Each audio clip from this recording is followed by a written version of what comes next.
In a single night, without a warning, 185,000 men were wiped out by one angel. This isn't a myth or a metaphor. It's one of the most terrifying, rarely visualized moments recorded in the Bible. Who was this angel? Why would they do such a thing? Who were these men, and how exactly did they vanish from thin air? What happened that night is more unsettling than most people realize, and the final detail changes how this story is understood entirely. This is the chilling true account of one angel versus 185,000 men. The year is 701 BC, and the Middle East is being swallowed by the most efficient killing machine the world has ever seen: the Neo-Assyrian Empire. King Sennacherib, the absolute ruler of this empire, has turned his sights toward the tiny kingdom of Judah because its leader, King Hezekiah, stopped paying the protection money required to keep Assyria at bay. Sennacherib does not just want the money back. He wants to erase Judah as a political entity to ensure no other kingdom dares to rebel. He begins a systematic campaign of terror, marching his professional army through the Judean countryside and methodically dismantling fortified cities one by one. This isn't just a border skirmish, but a total war of conquest designed to leave the land empty and the people broken. As each city falls, the Assyrian war machine gains momentum, moving like a slow-moving flood toward the capital of Jerusalem. But Sennacherib is about to learn that some targets are not as defenseless as they appear on a map. The momentum of the invasion reaches a horrific peak at the city of Lachish, the second most important stronghold in Judah. Sennacherib doesn't just capture the city. He turns the siege into a masterclass in psychological and physical brutality. He orders his engineers to build a massive earthen ramp to bypass the city walls, and once the defenses are breached, the slaughter is absolute. To ensure the news of his cruelty spreads, Sennacherib has the leaders of Lachish skinned alive and impaled on wooden stakes in full view of any survivors. He even commissions massive stone carvings for his palace in Nineveh, immortalizing the screams and the fire of Lachish's downfall. This wasn't just a military victory, it was a visual promise of what was coming for Jerusalem. Inside the walls of Jerusalem, King Hezekiah watches the smoke from the surrounding countryside rise and realizes his rebellion was a catastrophic miscalculation. Desperate to save his people from the fate of Lachish, he sends an urgent message of surrender to Sennacherib, admitting he has done wrong and offering to pay whatever price the emperor demands. To raise the astronomical sum, Hezekiah is forced to strip the gold plating directly off the doors and doorposts of the temple of the Lord. He gathers 300 talents of silver and 30 talents of gold, essentially bankrupting the national treasury and desecrating his own religious center just to buy a moment of peace. He hands over the wealth of his ancestors to the Assyrian messengers, hoping that gold will satisfy a man who hungers for blood. It was a humiliating admission of weakness from a king who had once hoped to stand tall. However, Sennacherib takes the gold and immediately breaks his word. He realizes that while gold is useful, a standing, defiant Jerusalem is a thorn in his side that could encourage future revolts across his empire. Instead of marching his army back to Nineveh, he sends a massive military detachment to surround Jerusalem, trapping Hezekiah and his people like birds in a cage. The Assyrian army does not immediately attack the walls. Instead, they launch a psychological assault led by the Rabshakeh, Sennacherib's high-ranking field commander. He stands within earshot of the city's fortifications, but he does not speak in the diplomatic language of Aramaic. Instead, he shouts in Hebrew, the native tongue of the common people, ensuring that every soldier and civilian on the wall can understand his threats. He mocks Hezekiah's reliance on Egypt, calling the neighboring superpower a broken reed that will pierce the hand of anyone who leans on it. The commander's goal is to bypass the king and incite a grassroots mutiny by convincing the population that their leadership is delusional. He paints a picture of a hopeless cause, telling the people that their king is leading them toward a slow, agonizing death by starvation and thirst. The Rabshakeh's propaganda then turns toward a more dangerous target, the people's faith. He argues that Hezekiah has actually offended the God of Israel by removing local high places and altars, a clever distortion of the king's recent religious reforms.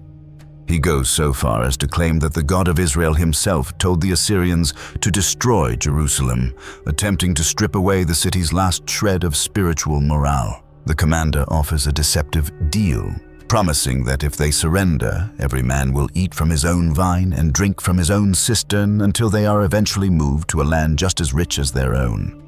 It is a promise of survival in exchange for slavery, delivered with the terrifying confidence of a man who knows he has 185,000 professional killers backing him up. But what he didn't realize was that by claiming God was on his side, he had invited a scrutiny he wasn't prepared for.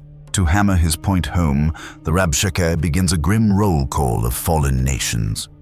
He asks the people on the wall to look at the track record of the Assyrian Empire, naming cities like Hamath, Arpad, and Sepharvaim, places that had their own gods and their own walls, yet were utterly erased. He asks the mocking question, which of all the gods of these countries has delivered their land out of my hand? The logic is cold and seemingly irrefutable.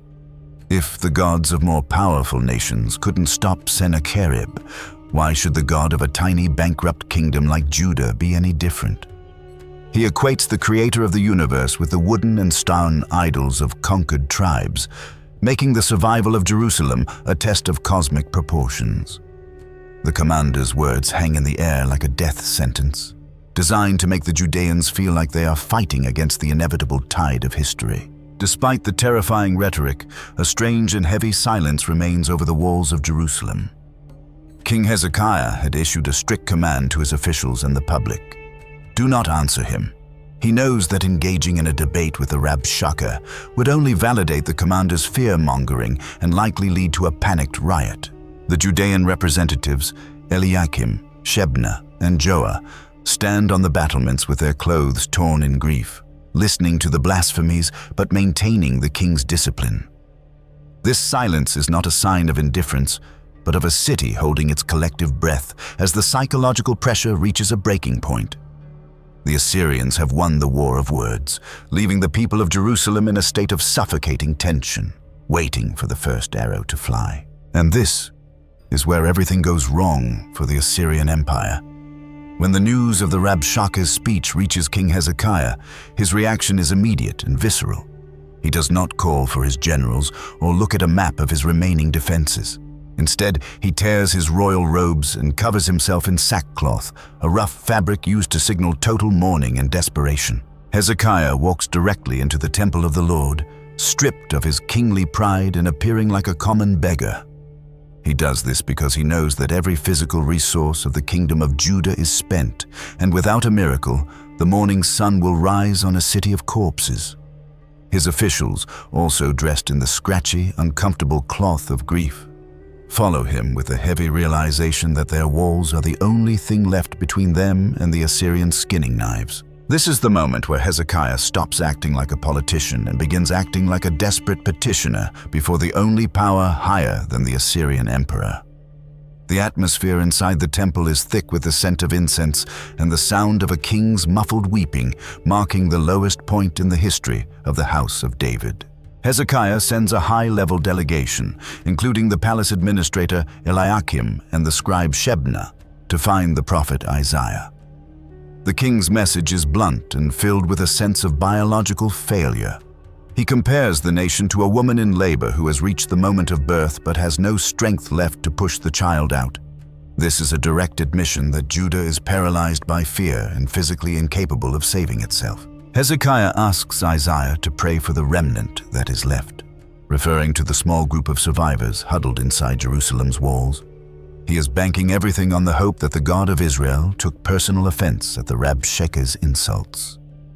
By sending his top advisors, Hezekiah is showing that the government of Judah has officially shifted its strategy from military defense to spiritual survival. The delegation finds Isaiah in the city, standing calm, while the world around him is collapsing into chaos. Isaiah's response is not a long, complicated ritual, but a direct and authoritative command. Do not be afraid. He tells the king's messengers that the words spoken by the Assyrian commander were not just insults against Judah, but blasphemies against God himself. Isaiah delivers a startling prediction, claiming that God will put a spirit in Sennacherib that will cause him to hear a specific rumor. This rumor will act like a hook in the emperor's nose, dragging him away from Jerusalem and back to his own land. Isaiah promises that Sennacherib will eventually die by the sword in his own country, far from the walls he's currently trying to breach. This is the first time the people of Jerusalem have heard a definitive timeline for their enemy's destruction. For a moment, the crushing weight of the siege feels lighter, as the word of a single prophet challenges the might of 185,000 soldiers. While Hezekiah processes this hope, the reality outside the walls becomes even more dangerous. The Rabshakeh leaves Jerusalem to rejoin Sennacherib, who is currently busy destroying the town of Libnah. While there, the Assyrian king receives word that Tirhakah, the powerful king of Cush, is marching out to fight him, creating a two-front war. Instead of retreating, Sennacherib becomes more aggressive and sends a formal letter to Hezekiah to ensure the Judean king doesn't get any ideas about a rescue. The letter is a cold, written ultimatum, warning Hezekiah not to let his God deceive him with promises of safety.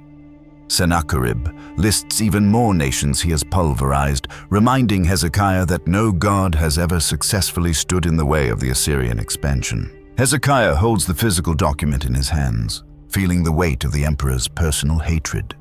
But what he didn't know was that this letter would be the final piece of evidence God required to pass judgment. King Hezekiah receives the parchment, heavy with the seal of the Assyrian emperor, and walks back into the temple of the Lord. He doesn't hide the letter in his archives or call a war council to analyze the ink. Instead, he does something remarkably physical. He unfolds the letter and spreads it out on the floor of the temple, directly before the Ark of the Covenant, as if he is showing the physical evidence of a crime to a judge. By laying the document out, Hezekiah is making a silent, visual plea. He is demonstrating that the threats are no longer just against his people, but are a direct challenge to the authority of the Almighty. The king kneels in the dim light of the sanctuary, his hands trembling as he smooths out the edges of the letter that promises his execution. This act transforms the temple from a house of prayer into a courtroom where the king of Judah presents his case against the king of the world. Hezekiah's prayer is not a plea for his own life, but a demand for the vindication of God's reputation. He acknowledges that the Assyrian kings have indeed laid waste to all these other nations and thrown their gods into the fire. But he points out the logical flaw in Sennacherib's pride. Those gods were merely wood and stone, crafted by human hands. Hezekiah argues that if the God of Israel allows Jerusalem to fall, the world will believe he is just another powerless idol. He begs for deliverance so that all the kingdoms of the earth may know that you alone are the Lord. This is a masterclass in high-stakes negotiation. Hezekiah is tying the survival of his city to the very honor of the Creator. He is essentially telling God that his brand is on the line in the hills of Judah. The theological stakes of this siege cannot be overstated, because if Jerusalem is erased, the line of David ends, and the promise of a future Messiah vanishes with it. The Assyrians weren't just attacking a city, they were threatening to break the chain of biblical history before it could reach its climax. If the temple is burned and the people are deported to the far reaches of the empire, the worship of the one true God could be swallowed by the polytheism of the ancient Near East. This moment represents a bottleneck in history where the future of a global faith rests on the fate of a few thousand starving Judeans. The silence in the temple after Hezekiah finishes his prayer is absolute, as the spiritual weight of the world seems to press down on the limestone floors. Isaiah the prophet soon sends a message to the king that rings with a new, aggressive confidence. He delivers a poem of defiance from God, mocking Sennacherib as if he were a schoolboy being rebuked by a master. Isaiah declares that the virgin daughter of Zion shakes her head in cosmic laughter at the Assyrian king's arrogance. The prophecy gets incredibly specific. God promises that Sennacherib will not enter the city. He will not shoot a single arrow there, and he will not even build a siege ramp against its walls. Instead, God promises to put a hook in Sennacherib's nose and a bit in his mouth to lead him back the way he came. It is a total dismissal of the greatest military force on the planet, treating the emperor like a stubborn pack animal.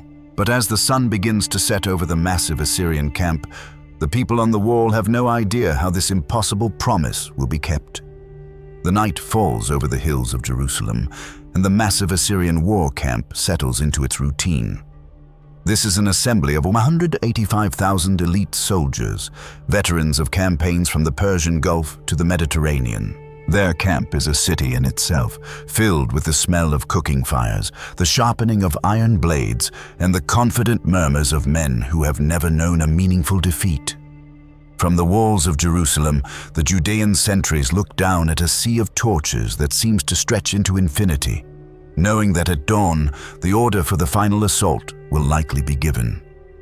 The soldiers of Sennacherib sleep with the ease of predators, convinced that the god of this small mountain city is just another idol waiting to be crushed. But as the fires dim, a silent, localized stillness begins to descend over the rows of tents. The biblical narrative records that in the deepest part of the night, the angel of the Lord went out and struck the Assyrian camp. This was not a visible warrior with a flaming sword engaging in a loud, chaotic battle, but an invisible force of total, surgical destruction. The text describes a supernatural intervention that bypassed the city's stone walls and iron gates to strike at the very heart of the enemy's strength. There are no sounds of clashing shields or screams of the dying. There is only a heavy, unnatural quiet that smothers the camp. In the span of a few hours, the greatest military force in the known world is neutralized without a single Judean soldier ever having to draw a sword. It is the ultimate reversal of fortune. The hunters have become the silent harvest of a power they couldn't see or understand. While the Bible attributes this to a divine messenger, the physical reality described is one of sudden, mass mortality. 180,000 men die in their sleep, their bodies remaining intact but the life extinguished in an instant. This wasn't a slow-moving plague that took weeks to ravage the ranks, nor was it a tactical ambush by a rival army. It was a biological and military impossibility, a black swan event that defies standard historical analysis. The sheer scale of the loss is staggering. To put it in perspective, this would be equivalent to the entire population of a modern mid-sized city vanishing overnight. As the midnight hours pass, the camp of the world's most feared conqueror becomes a sprawling, silent graveyard of 185,000 corpses, all lying exactly where they had laid down to rest. When the sun finally begins to peek over the Judean wilderness, the few survivors, including King Sennacherib himself, wake up to a scene of absolute horror. Expecting to hear the morning trumpets and the bustle of 185,000 men preparing for battle, they instead find a landscape of terrifying, frozen silence. They walk out of their tents to find their comrades, their officers, and their elite guards dead in their bedrolls, with no sign of struggle or wound. The people of Jerusalem, peering over the battlements in the morning light, see the same thing. A camp that was vibrant with life the night before is now a vast field of the dead. The psychological shock is total. The invincible army has been deleted from history in a single night, and this is the moment the most powerful man on earth realizes he has lost everything. Sennacherib, the man who styled himself as the king of the world, is suddenly a king with no army. Confronted with the impossible sight of 185,000 dead veterans, he doesn't stay to investigate or attempt to regroup. He breaks camp in a state of sheer, unadulterated panic. He flees the hills of Judah, abandoning his siege equipment and the spoils he had already gathered, driven by a primal fear of the invisible power that had decimated his ranks. The retreat is not a tactical withdrawal, but a frantic race back toward Nineveh, the Assyrian capital, located hundreds of miles away in modern-day Iraq. Sennacherib arrives home not as a conquering hero laden with the treasures of Jerusalem, but as a humiliated survivor who had been defeated by a god he had publicly mocked. The suddenness of his departure left the regional power balance in a state of total shock, as the Assyrian wolf had been sent scurrying back to its den with its tail between its legs. Historians have long looked for the Assyrian version of this story.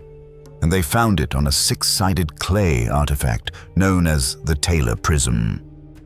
In this official royal record, Sennacherib boasts about his successes. He claims to have trapped Hezekiah like a caged bird in Jerusalem, and he lists the massive tribute he took from the Judean king. However, there is a glaring, massive hole in the narrative. He never claims to have actually captured the city, and he never explains why he left so abruptly without finishing the job. This missing victory is one of the most significant silences in ancient archaeology. While Assyrian kings were notorious for never recording their defeats, the fact that Sennacherib describes the siege in such detail but fails to mention a final conquest is a loud historical confirmation that something catastrophic happened to stop him. He had the city in his grasp, and then, for no recorded military reason, he simply walked away. Inside Jerusalem, the heavy iron gates are slowly swung open for the first time in months. The citizens, who had been preparing for a slow death by starvation or a quick death by the sword, walk out into the sunlight to witness the physical remains of the miracle. They find the Assyrian camp filled with high-quality weapons, armor, and supplies, enough to restock the bankrupt Judean treasury for years to come. The people are not just liberated. They are wealthy, picking through the gear of the men who had planned to skin them alive. The sight of 185,000 bodies rotting in the sun serves as a gruesome but undeniable proof that their king's prayer had been heard. The valley of death has become a valley of provision, and the psychological relief that sweeps through the city is so profound it will be remembered in Jewish liturgy for millennia. This event did more than just save a city. It fundamentally changed the Judean worldview, giving birth to what scholars call the inviolability of Zion. The people and their leaders came to believe that Jerusalem was under a special, supernatural protection that no earthly army could ever overcome. They looked at the empty fields where the Assyrian camp had once stood and concluded that as long as the temple stood and the line of David reigned, the city was literally invincible. This belief provided the nation with an ironclad confidence that would sustain them through future crises, but it also sowed the seeds of a dangerous complacency. They began to think that God's protection was a right rather than a relationship, a misunderstanding that would have dire consequences centuries later. But for now, the shadow of the empire had passed, and the tiny kingdom of Judah stood alone as the only nation to survive the Assyrian machine. Sennacherib returns to the massive, sprawling city of Nineveh, but the atmosphere in his palace has shifted. He is no longer the invincible god-king who expanded the borders of the world.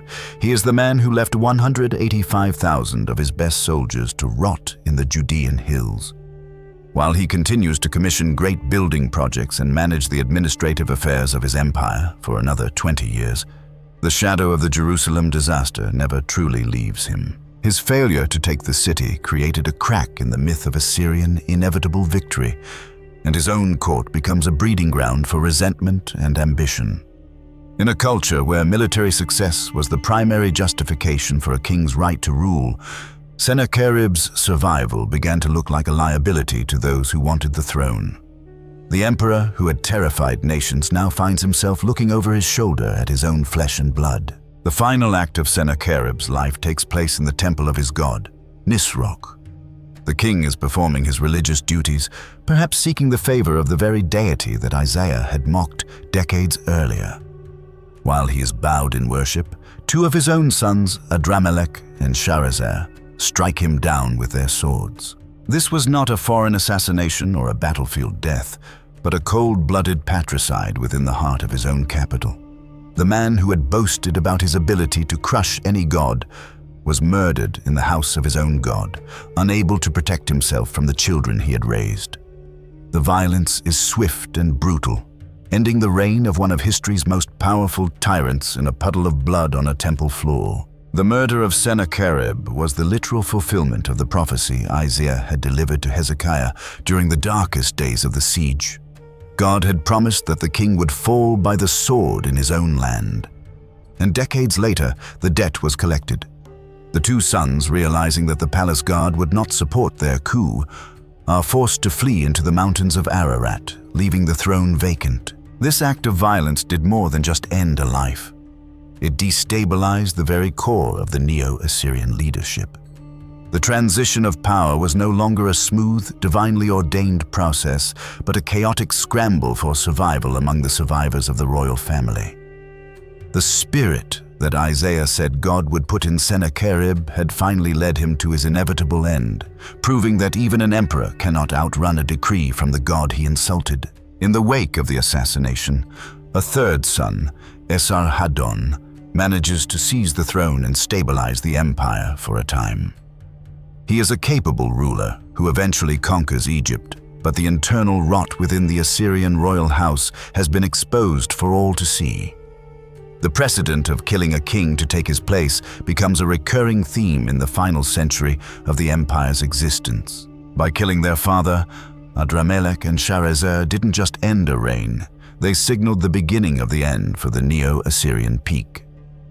Within a few generations, the once unstoppable machine would be dismantled by the rising power of the Babylonians.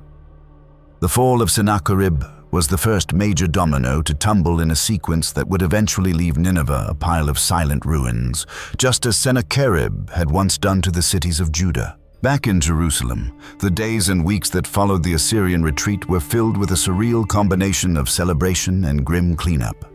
The citizens who had been preparing for their own executions now walked freely through the valley where the enemy camp had stood, collecting weapons and supplies that would restore the kingdom's wealth for generations. King Hezekiah, who had entered the temple as a broken beggar, now walked through the streets as the ruler of the only nation to have survived the Assyrian war machine. The temple doors, stripped bare of their gold plating, stood as a permanent reminder of the desperation that had led to the miracle. But the city itself was alive, and the sound of children playing in the streets had returned to a place that had been preparing for silence. As the seasons passed, the story of that single night became woven into the very identity of Jerusalem. The elders who had stood on the walls and watched the Assyrian camp settle in for the siege would tell their grandchildren about the morning they woke to find 185,000 men dead in their sleep. The tale was passed down not as a legend, but as a first-hand account of the impossible. The valley outside the city gates, once filled with the tents and fires of the world's greatest army, gradually returned to nature. But the memory of what happened there never faded. Every year, during the great religious festivals, the priests would recount the story in the temple courtyard, ensuring that the miracle of the 185,000 would never be forgotten. King Hezekiah would rule for another 15 years, and in all that time, he never forgot the lesson of that desperate night in the temple. When he fell gravely ill and was told by Isaiah that his death was imminent, he prayed once more with the same raw honesty that had saved his kingdom. God granted him an additional 15 years of life, and the shadow on the sundial moved backward as a sign, another impossible event that confirmed the reality of divine intervention. Throughout his extended reign, Hezekiah remained the king who had learned to kneel, who understood that true power came not from armies or gold, but from the willingness to lay his fate before the throne of the Almighty. Years after Hezekiah's death, when travelers would pass through the hills of Judah, they would sometimes ask the locals about the strange silence that seemed to hang over the valley outside Jerusalem. The older residents would point to the empty fields and tell of the night when one angel stood against 185,000 men.